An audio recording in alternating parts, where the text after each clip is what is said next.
Hi, I'm Steve Neilson, also known as Stevie Slick. I'm with NWA Ultra Championship Wrestling in Salt Lake City, Utah.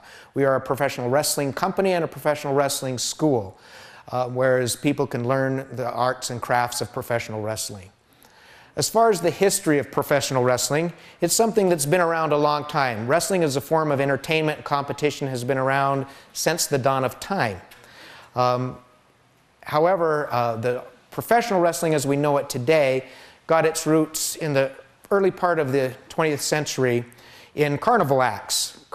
Carnivals would travel from town to town and they would have a professional wrestler as part of their troupe, which was a guy that was pretty well built, pretty strong, and very skilled at wrestling. And they would have one of the town folks come in and try to beat him for a prize money. And 9 times out of 10, the person from the town would get beat up quite well, and the carnival would make the money off the ticket sales, and they'd never pay out much prize money. As things kept going, pretty much they started falling off, and people wouldn't wrestle the carnival champion. So what the carnival would do is they would have a plant in the audience who would then come up and wrestle the champion, and sometimes they'd even have the guy win that they had planted in the audience. However, most of the time, he would lose the match, and they would travel from town to town with this same show. At one point, professional wrestling started becoming more standing on its own, and they would have a show.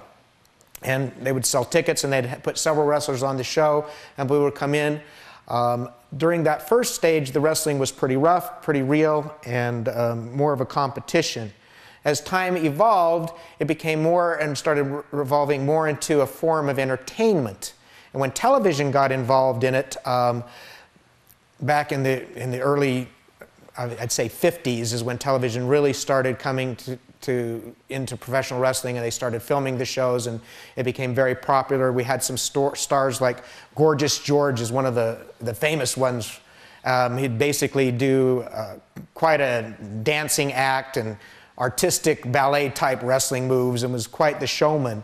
You know, more of the Liberace of pro wrestling, to be honest. And it became very popular, and it started growing, and it just has now evolved into the form of entertainment that we see today. It's still very rough and tumble. The rings are a lot harder than people give it credit for, and the wrestlers go through a lot more punishment than people think. It's not all smoke and mirrors.